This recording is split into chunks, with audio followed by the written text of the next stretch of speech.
Bugün ümumi sual cevap olacaq. HTML ve CSS ve Figma dizaynı üzərindən ətraflı şəkildə keçəcəyik. Çünki onun taskını verəcəm.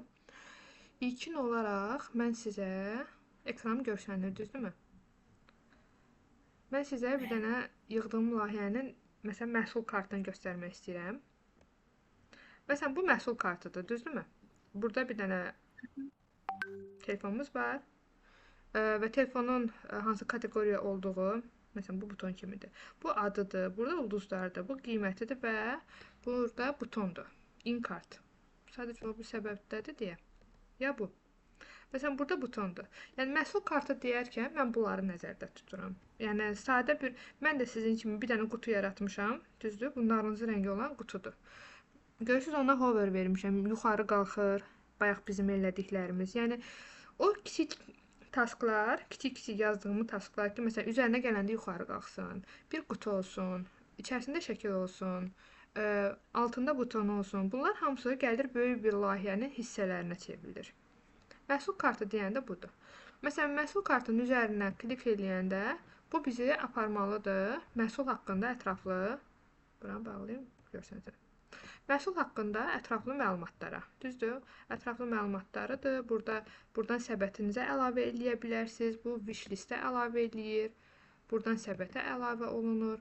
Bunların hamısı bu e-commerce saytıdır. Yəni satışla məşğul olmaq üçün. Məsələn, bu elektronik alətlərin səhifəsidir. Yəni məhsul kartı deyəndə gözlədiyimiz, yəni tələb olunan şeylər bunu heç olmasa bir şəkil olsun və adı və qiyməti olsun. Və hətta butonda ola bilər. Tamam mı? Yəni kreativliyinizi göstərə bilərsiniz. Bu bizim məsəl üçün logo deyəndə bu logodur. Bizim animasiyalı logomuzdur. Bu bizim navbarımızdır. Hansı ki burada linklər var və burada da butonlarımız var. Bu axtarış hissəsidir. Bunu nümunə olaraq sizə göstərirəm ki, gələcəkdə məsələn footer deyəndə, navbar deyəndə, indi Figma'da dizaynda yığanda istifadə edə bilərsiniz. Baxın, orada var idi, düzdür? 5 dənə icon olsun. Düzdürmü? Bunları siz belə yazmalısınız. Sadə bir qutu şəklində yox, içərisinə font əfsundan ya icon kitabxanası varsa, oradan gətirib qoymalıydınız ki, mən bildim ki, o iconlardır da, ikonlardır. Bu bizim web səhifəmiz. Məsəl üçün, hər bir səhifədə home səhifəsi olur. Baxın, bu da məhsul kartıdır. Bu karuseldə öz-özünə hərəkət edir. Bunlar hamısı JavaScript ilə olur. Bunlar butonlar da gördüyünüz kimi fərqli-fərqli butonlar var. Bu kvadrat şəklindədir. Bəzi yerlərdə dairəvi olmalıdır. Bəzi yerlərdə uzun butonlardır. Yəni onların hamısını biz onsuz da yavaş-yavaş öyrənirik. Baxın, burada iconlar var. Görürsünüz? Məktub var, telefon var, xəritədir. Sonra səbət hissəmiz var. Bu ürəklər, bu məsələn zibil, silmə, delete hamısı üstə gəl, çıx. Bunlar ikonlardan götürülübdür. Yəni sizə verdiyim tasklar, işlədiyimiz tasklar hamısını kreativ şəkildə yazaraq həm özünüzü inkişaf elətdiniz, həm də özünüzü gələcəyə elə bil hazırlayırsınız. Məsələn, bizim Figma dizaynda bir dənə belə bir formumuz var. Keçən dərs mən göstərmişdim. Açılana qədər bunu şey. Məsələn, bizim formumuz var ki, orada sadə idi, burada bir dənə şəkil var idi, burada form var idi. Amma görürsünüz, gələcəkdə biz bunların hamısını öz layihələrimizdə yazırıq və bunu göndərəndə artıq okey olmuş olur. Mesaj successfully göndərildi. Yəni, sizə tasklar sadə görsənə bilər, rahat görsənə bilər və deyirsiniz ki, mən bunu flexdir də. Məsələn, bu görürsünüz, flexdə 3 dənə qutu var, yanbayandır. Sizin məntiqlə işləyir tamamən. Great. Sizin display flex məntiqi ilə işləyir, hansı ki yan-yana olanda qutular, məsələn, qutuları yan-yana düzürük. İçərisində iconlar var, bir dənə buton var, telefon və nömrələr. Bu bizim real layihədə istifadə qaydamız. İndi keçirik biz sual cavaba. Sual cavabdan başlayırıq. HTML nədir?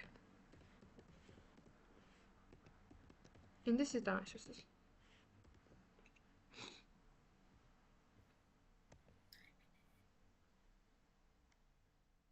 HTML Hypertext Markings Bəli. deməkdir. Aha, mənası nə idi?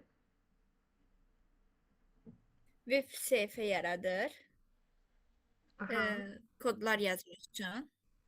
struktur yaradır, bəli. Mətn, rəsm, video kimi Tək olardı, strukturu. elementləri yazır. Aha, bəli, elementlərlə. Sonra nə edirdi? O səhifənin strukturunu yaradır. Əla. HTML tag nə idi? Taglər nə idi? Yazdıqca buradan kömək olsun deyə göstərirəm sizə.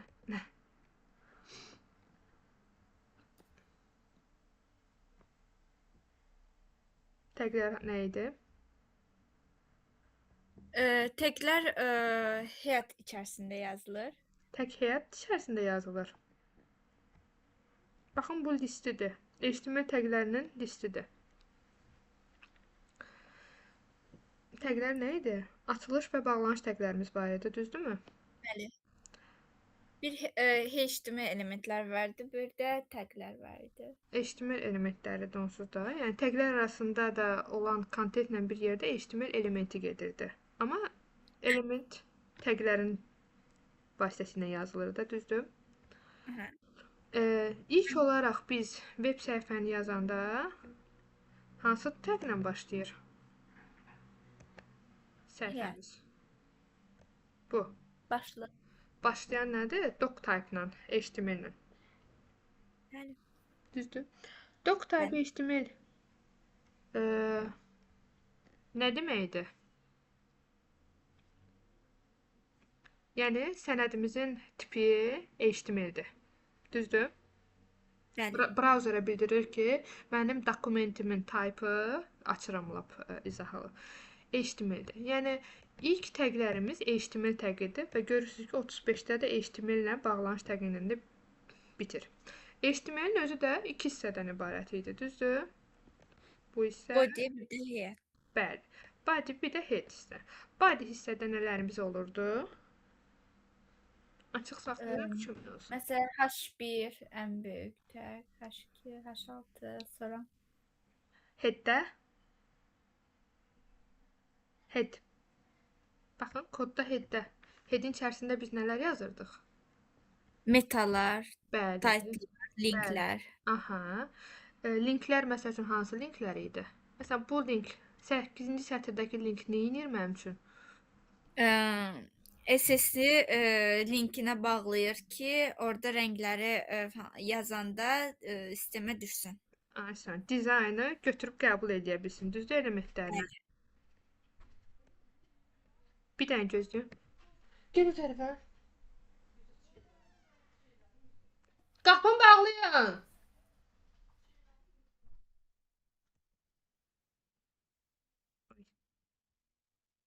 Bağladım, amma səsim rekorda düşdü. Dinləyəndə qorxmayın, qapını bağlayın dedim. Yox, düşmədi. Burada düşmədi, amma mən ekran kaydında edirəm, orada düşür. 9-cu sətirdə, hə. Qapını açırlar, şey edirəm. 9-cu sətirə bir dənə baxın, orada nə eləmişik biz? Link əlavə eləmişsiniz. Aha, nəyin linkidir? Bax, işarə eləmişəm. Font Epson. Şəkil, font, şəkil. Iconlar, Font Epson. Icon. Baxın. Dəstəyi təkrar eləmirik, yadımızdan çıxırmı? Niyə belə olur? Font Epson nə idi? Icon kitabxanası idi, düzdür? Bəli. Bəli. Sonra nəyimiz var idi? Title başlığı idi, düzdür? Meta tagləri nə üçün idi bizdə?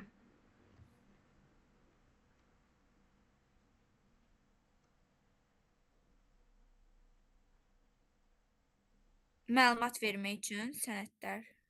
Meta təqləri deməli veb səhifənin Google axtarış motorunda SEO qaydalarına əsasən çıxması üçün idi. Düzdür? Biz meta təqləri yazırdıq ki, meta təqi ümumiyyətlə səhifənin haqqında məlumatları verir bizə. Adı nədir, hansı fayllarla bağlanıb, nəyə xidmət edir? Bu sadə yazılmış metadır. Əslində meta təqləri bu qədər 2 dənə sətirdən bitmir. Yəni daha çox səhifə haqqında əməlli başlı məlumatlar veririk biz. Ki Google-da necə ko yazan kimi kontakt az çıxır irəlidə. Yəni biz də öz veb səhifəmizin meta təqlərini güclü yazmalıyıq ki, mənim də səhifəm, məsələn, adını yazan kimi orada çıxsın. Sonra bizim dedik ki, şeylərimiz var, hansı ki HTML təqlərimiz var. Tez-tez buradan soruşub deyəcəm. Aside nə idi?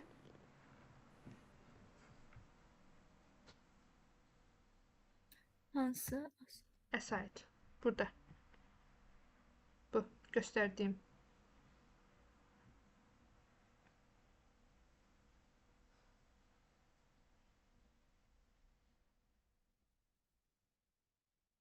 Aside nə idi? Yan menüdə, yanda yazırdıq. Hə. Yadımızdan çıxıb. Təkrar eləməmişik deyəsən, hə? Ya təkrarlamamışam. Hə. Hiss elədim. Onda neyək? Təkrarlayım, 5-ci gün soruşarsın. Tamam, bəs indi neyək? Onda Figma dizaynı mən izah edeyim, yaxşı? Keçən dəfə baxmışdıq buna, düzdür? Bəli. Hə, qoyulsun.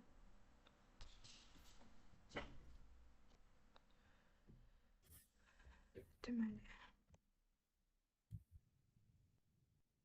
Bugünkü rekordumuz az olacaq. Çünki onsuz da həm tasklara baxdıq, sual-cavab da ki, qalır gələn dərsə. Bir dənə də bunu izah edeyim mən. Strukturunu, yəni bunun strukturunu yazmaq istəyəndə artıq bu layihəyə başlayanda bu rekorda baxarsınız, yaxşı? Deməli, bizdə Figma dizaynı, mən sizə Figma linkini göndərdim, düzdürmü? Məncə, qrupa göndərdim. Hə, göndərmisiniz. Bu linkə daxil olanda siz qeydiyyatdan keçməlisiniz. Qeydiyyatdan keçəndə artıq giriş eləmək problem olmur. Sonra səhifə açılan kimi burada page'lər hissəsi var. Burada ola bilər ki, biraz, məsələn, bu üstə gələ əlavə edəndə bu əlavə edir. Bu bizə lazım deyil. Dizayna giririk. Hə. Dizayna girəndə bizdə layers var. Layers qatlar deməkdir. Bu. Layers açırıq. Açdıqdan sonra final dizayn var. Və bu səhifənin artıq hissəyə bölünmüş yerləridir ki, nəyi harada yazıbdır. Yenə deyirəm, bizdə burada kod yoxdur, sadəcə olaraq dizayn var. Siz bunların üzərinə gələ-gələ sizə nə lazımdırsa onları götürürsünüz. Məsələn, bu vektordur, bu lazım deyil. Bu kiçik hissələr lazım deyil. Bizim birinci səhifəmiz home səhifəsidir, düzdürmü? Home səhifəsində görürsünüz ki, yuxarıda logo var. Siz bayaqdan yazırsınız, yuxarıda solda logo olsun, sağda linklər olsun, display flex məntiqindən, düzdür? Həmin kodunuzu bura tətbiq edə bilərsiniz. Məsələn, logo yazdığınız hissəyə Saul dizayn yazırsınız. Tərk etməyim, hə. Və linklər olan yerə də Home, About Me və Contact. Və bunları da artıq özünüz təyin edin ki, Display Flex yazandan sonra space between olsun, space around olsun, yoxsa space evenly olsun, bunu özünüz təyin etməlisiniz. İkinci isə görürsünüz ki, bir dənə böyük H1-imiz var. Biz də onu dedik ki, yəni səhifədə H1 çox önəmlidir. O da, yəni SEO-da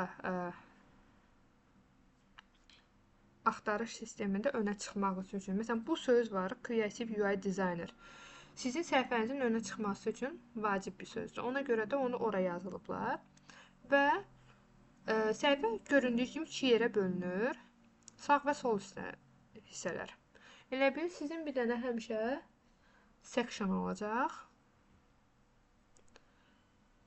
Kod üzərindən də izah edeyim, koduna da baxarsınız. amma oradan yazmarsınız. Figma front group.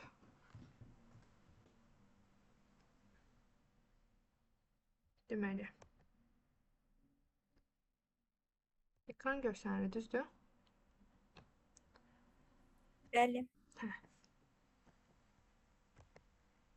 Baxın, kod üzərindən kodun yazılış prinsipini deyim, ümumiyyətlə necə olur. Bir dənə indeks HTML-imiz olur, bir dənə də style CSS olur, həmişəki kimi də, düzdür? Yazırıq, sonra body'miz var. Body'ni açanda başlıq hissə olur. Bu başlıq hissədə bizim header'dır. Və header'ın içərisində həmişə bu div container məntiqini hər yerdə istifadə eləməlisiniz. Nəyə görə? Çünki mən o konteynera dizayn verirəm ki, konteynerin max bizi 1200 piksel olsun. Yəni, səhifəm nə qədər böyüsə də, mənim əsas hissəm ortada qalmalıdır. Margin 0 auto'nu keçmişdik. Margin o deməkdir ki, kənardan olan boşluqlardır. Amma burada sıfırlayanda deyir, yuxarıdan aşağıdan boşluq olmasın. Amma yanlardan avtomatik boşluq yarat sən özün. Yəni, özün təyin elə. Padding də eyni zamanda. Padding 0'ı da yazırıq ki, yuxarıdan aşağıdan içərdən boşluq vermə. Amma kənarlardan sağdan soldan 20 piksel boşluq verməlisən. Burada header'ımızda fix yazmışıq. Fix nə idi? Pozisiya növüydü. Yəni, mən səhifəmi, qoy bunu söyləyim. Yenə deyirəm, baxın, mən indi açacağım öz yazdığım dizaynı. Eynisi birə-biri deyil. Yəni, çox, sizdən də onu eynisini istəmirəm onsuz da. Açılsa. Burada müəyyən dəyişikliklər var. Butonlar falandır. Onları kodlarda tələbə üçün göstərəndə əlavə eləmişəm haradasa. Ona görə ola bilər ki, orada şey olsun. Məntiq olaraq header'da həmişə fixed olmalıdır. Yəni, mən bunu nə qədər aşağı eləsəm də, baxın, header'ım yerində qalır. Buralara məsələ, bu tələbəyə check göstərmişəm, bunu göstərmişəm. Bir də light, dark butonunu. Bunları koda əlavə eləmişəm, ona görə belədir. Deməli, burada bizim dedik ki, header hissədə navbar olur da. Navbarda da bizim linklərimiz olur, logomuz olur. Bunu yazırıq qəşəng şəkildə. Yazandan sonra keçirik section home sectionuna ya hero. Siz header-ı, navbarı başlığı yazandan sonra artıq hər hissəni sectionlara böləcəksiniz. Hansı ki, burada bizim ilk sectionumuz budur. İkinci sectionumuz about'dur. Ekran donur. İkinci sectionumuz bu hissədir. Və bunların hər birini elə öz adına uyğun adlandırırıq. Kodda da elə öz adına uyğundur. 58 yerdə şey yazmışam. Baxın, məsələn, hero sectionıdır. Burada mən kodda izah üçün həm ID, həm class yazmışam. Siz sadəcə o birini istifadə eləsəz kifayətdir. Yəni, böyük ehtimalda class istifadə edərsiniz. Və gördüyünüz kimi, div class container məntiqini də gətirib həmişə section içərisinə salıram. Bütün sectionların içərisində container olacaq ki, kənara çıxmasınlar. Və hero contentimiz var. Hansı ki, görürsünüz, burada bir dənə div var. Yazı və butonlar olan hissə və ikinci divimiz var. O da şəkil olan hissədir. Şəkillər burada üst-üstədir. Şəkilləri 2 dənə şəkili götürürsünüz. Üst-üstə qoymaq üçün pozisiyadan istifadə edəcəksiniz. Pozisiya və z-indeks. Z-indeks, yəni bir şəklinin digərinin üstündə yerləşməsi üçün hansının üstündə istəyirsinizsə, onun z-indeks dərsi var idi, izah eləmişdim. Aydın olmasa araşdırın, yenə də aydın olmasa məndən soruşun. Z-indekslə təyin edirsiniz ki, bu adamın Z-indeksinə məsələn 100 verin, arxadakına 0 versəz, adam bu şəklinin qabağında, hərflər olan şəklinin qabağında olacaq. Eyni məntiqlə burada 2 yerə bölünüb, burada da 2 dənə şəkil var, üst-üstədir və başlıq və yazınız var. Fərqli olan hissə, məsələn, burada. My recent work hissəsi. Kodunu göstərirəm, çünki ilk yazacağınız taskdır deyə, çətinlik olmasın deyə. Burada, məsəl üçün, bizdə portfolio hissəmiz var da, orada mənim işlərim adlı. My recent work. Portfolio hissədə ilk yuxarıda məsələn başlıq yazıbdı. Görürsüz, birincidə H1 istifadə edib, sonrasında H2-lər, H3-lər istifadə olunur. Yəni H1 bir dəfə istifadə olunur. Sonra bizə filtrləri veribdi. Filtrləri buton şəkildə veribdi. All, UI, UX, Web Design. Bunlar butonlardır. Hansı ki, bizdə bu hissəni deyir. Baxın, orada butonlar var. Görürsünüz, All, UI, UX və Web Design. Və bunun özü bir divdir. Daha sonra burada bir dənə də bizim divimiz var, Grid. Griddə 3 dənə şəkil var. Görürsünüz, article verib. Article'da div də verə bilərsiniz, article da verə bilərsiniz. Problem deyil. 3 dənə şəklimiz var və bu gridə flex verib ki, şəkillər yan-bayan düşsün. Burada yəni həqiqətən işlədikcə flex məntiqini daha yaxşı başa düşəcəksiniz. Bu bizim şəkillər olan hissə. Deməli, bunların özünə də flex verilib, bunlara da flex verilibdir. Arxadakı şəkli, keçən dərs mən demişdim, blur eləmək istəyirsinizsə, yəni bulanıq şəkildə, onda blur metodundan istifadə edəcəksiniz.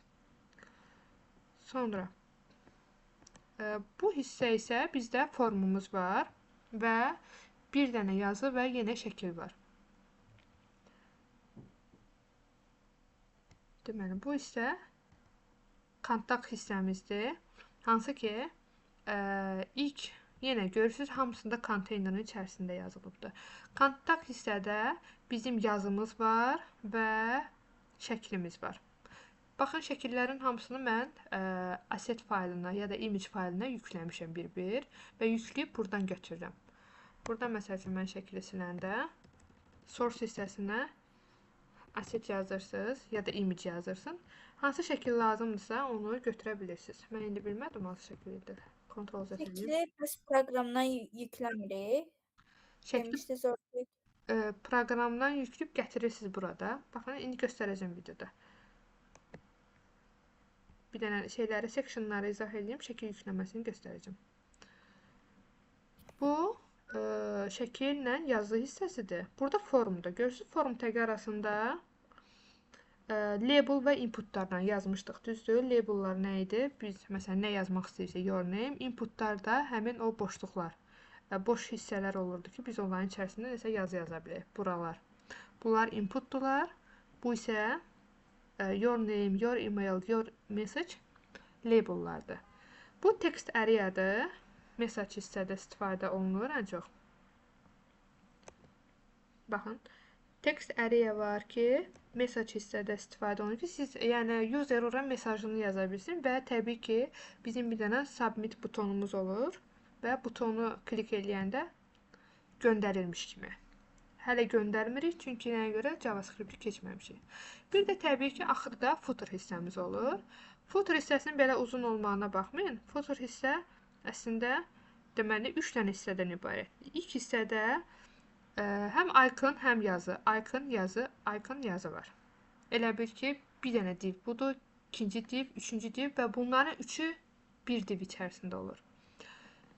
Sonra ikinci sətirdə yenə iconlarımız var. Font Epson'dan götürürük. Bunlar məsələn bu Facebook, Instagram, Twitter və YouTube-un iconlarıdır. Dairəvi şəkildə necə elədiyimizi gördük. Məsələn, box radius 50% ilə vermək olur və buranın özündən də götürə biləcəyik. Bir də aşağıda bir dənə P yazınız olur ki, bu yazını yazırsınız. Terms of Service, Privacy Policy. Bunlar. Sonra, bu mənim taskımın hissələrə bölünmə məntiqidir. İndi isə gəlirik şəkillərin yüklənməsinə. Şəkillər burada asset faylındadır. Yəni, mən ona görə dedim ki, asset. Siz də özünüzdə asset yaradın. Şəkli necə yüklüyürdük? Keçən dəfə biz dedik ki, buradan export edirik. Düzdürmü? Onu izah eləmişdik. Export edəndən sonra, baxın, bu şəkil yükləndi. Və bu şəkli mən sürüşdürərək, indi bilmirəm, sizdə sürüşdürmə var. Bu fayl deyil. Baxın, hansı fayldır? Bu faylda sürüşdürərək gətirirəm asset faylının içərisinə. Gətirəndən sonra artıq burada hazırdır və mən onu səhifəmin istənilən yerində istifadə edə bilərəm. İşdi şayət sizdə əgər belə köçürmə yoxdursa, yəni buradan gətirəsiz sürüşdürərək yoxdursa, onda bir siz şəkliniz hara yüklənibsə, buradan tapırsınız. Məsələn, download olar da yəni ki. Buradan şəklinizi hara yüklənibsə onu tapırsınız. Copy, Ctrl-C ilə copy edirsiniz və gətirib öz yaratdığınız bir hansı layihəni yazırsınız, onun mütləq bir fayl açırsınız da həmişə. Burada məsəl üçün mən öz fayllarımdan birini açım göstərim qısaca. Məsələn, burada Figma Design var, düzdürmü? Hə, burada gətirirsiniz belə bu şəkildə qoyursunuz. Ctrl-V ilə qoyursunuz. İndi imicin içərisində olmalıdır, amma mən sildim. Rekordda aydın şəkildə görəcəksiniz. Şəkilləri götürmək.